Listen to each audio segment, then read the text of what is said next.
Le kiosque d'Europe 1, Thomas Soto. Le kiosque de 7h15 avec, comme chaque matin, autour de la table et avec vous, Alex Taylor qui nous parle d'Europe. Good morning, Alex. Hi Thomas, je suis très peace and love ce matin, très paix et amour, vous allez voir pourquoi. On va comprendre ça dans un instant. Axel de Tarlet qui nous parle d'un petit oiseau bleu. Alexandre Cara qui va nous révéler une nouvelle information politique. Et Anne Le Gall qui innove. Bonjour, bienvenue à tous. Bonjour Thomas. Hi. Axel de Tarlet, le petit oiseau bleu bat de l'aile. Twitter est en pleine crise. La société californienne qui a inventé les fameux tweets va annoncer un vaste plan de licenciement. Ben oui, Twitter, c'est l'histoire d'une start-up qui s'est arrêtée de grandir, mais avant d'être rentable, puisque Twitter, c'est aujourd'hui 316 millions d'abonnés et ça, dans le monde, et ça ne progresse plus, c'est stable. Mais Twitter, c'est 600 millions de dollars de pertes pour l'an dernier. Alors que si vous comparez Facebook, c'est beaucoup plus gros.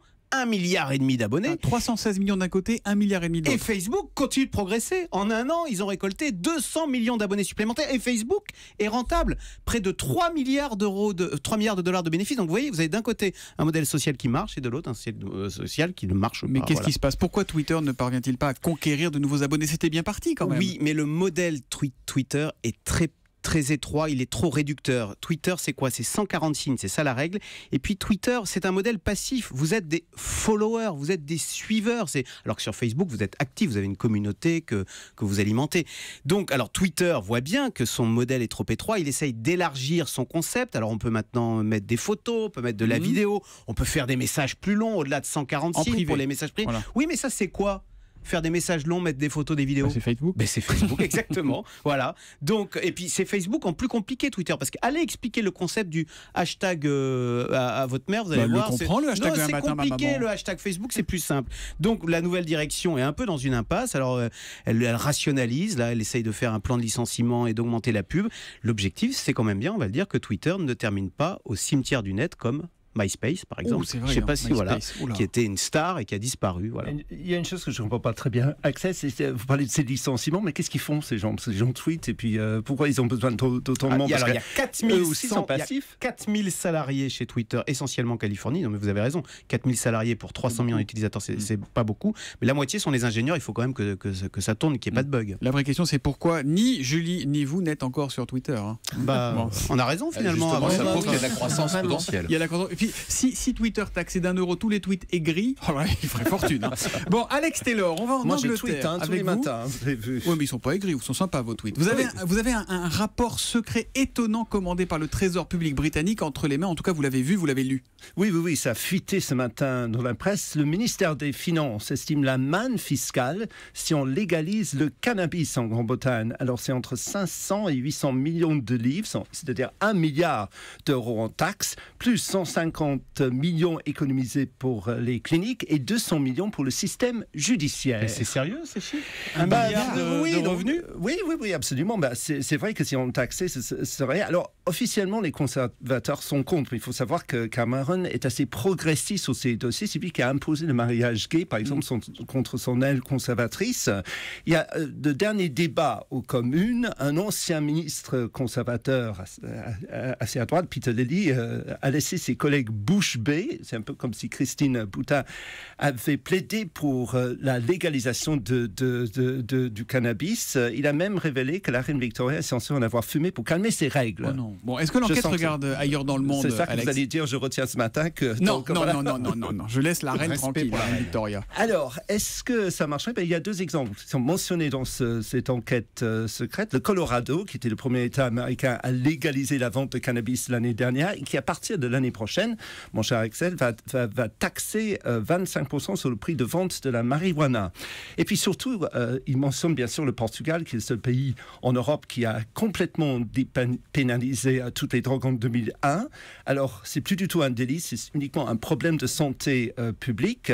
Et ils ont vu les morts dues à la drogue chuter de 80% depuis, le nombre d'héroïnomanes de moitié. Donc, ils ont dépénalisé toutes les drogues, y compris l'héroïne, la cocaïne en au 2001. Portugal. Ils considèrent que c'est plus du tout un problème juridique de drogue et de criminalité, c'est un problème de criminalité. Donc du coup, les drogues sont devenues beaucoup moins cool. Donc c'est pas cool du tout, c'est un problème de santé. Voilà. Alors, En même temps, c'est pas très étonnant. Hein. Vous, les Britanniques, en question fiscale, la morale vous embarrasse pas toujours. Déjà, il y avait l'histoire de la prostitution et puis celui du travail au noir qui avait été intégré dans le PIB. Donc, après tout, pourquoi pas le cannabis, hein. On va chercher de l'argent de là où il est, en quelque sorte. Hein. Dans ces cas-là, il y a plus. Quand il faut faire un budget et trouver de la croissance, il n'y a plus forcément de morale. Merci, Alexandre Taylor. Alex Taylor. Alexandre Cara. Oh, je vais y arriver maintenant. Le mois prochain, il y aura le congrès des maires de France. Des élus qui sont très en colère. Hein. Ils ont même manifesté fin septembre. Est-ce que François Hollande va y aller à ce congrès ? Eh ben non.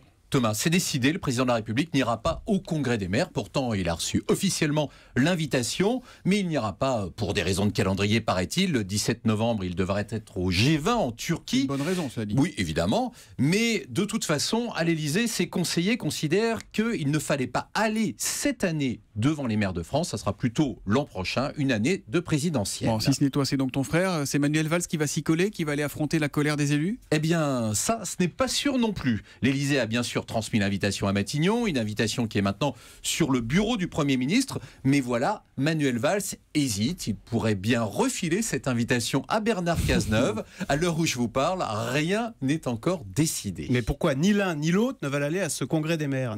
Tout simplement, vous le savez, Axel, hein, en ce moment, les maires sont très remontés contre le gouvernement, notamment à cause de la baisse de la DGF, hein, la dotation globale de fonctionnement. Bref, à quelques jours des régionales, Manuel Valls, qui a l'intention de s'impliquer beaucoup dans la campagne, hésite à prendre le risque de se faire chahuter par des maires en colère.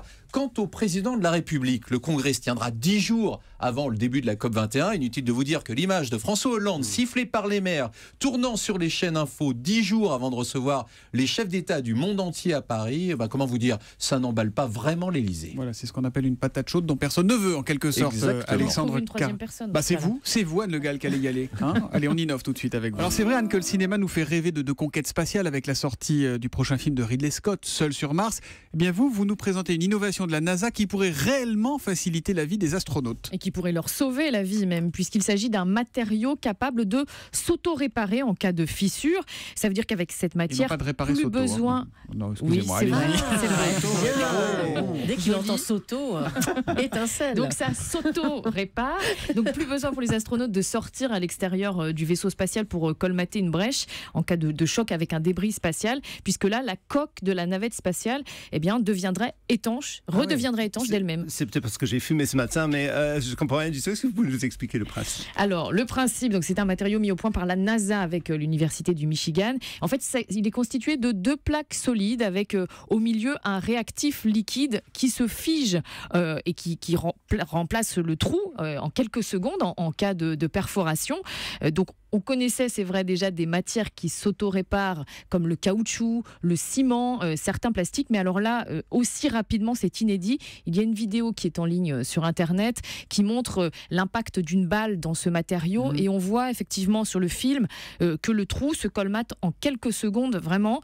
Pour l'instant, c'est un prototype qui a été testé sur une petite surface. Mais la NASA n'exclut pas d'utiliser ce matériau d'ici 10 ans pour des vols spatiaux. C'est bien pour les navettes spatiales, mais est-ce que ça pourrait aussi marcher pour les avions, Anne ? Eh bien oui, on pourrait tout à fait imaginer protéger les réservoirs des avions avec ce type de matériau, donc pour éviter les fuites en cas d'impact. Alors c'est vrai que l'avion qui s'auto-répare, ça a déjà été imaginé aussi par BAE Systems, qui est une entreprise spécialisée dans la défense. Alors là, c'est un fluide contenu dans des nanotubes de carbone qui auto-répare la carlingue de l'avion. Et là, on pourrait utiliser ce type d'avion aux alentours de 2040. Embarquement pas tout à fait immédiat. Donc merci à tous les amis. On vous retrouve demain matin à 7h15 pour le kiosque. À demain.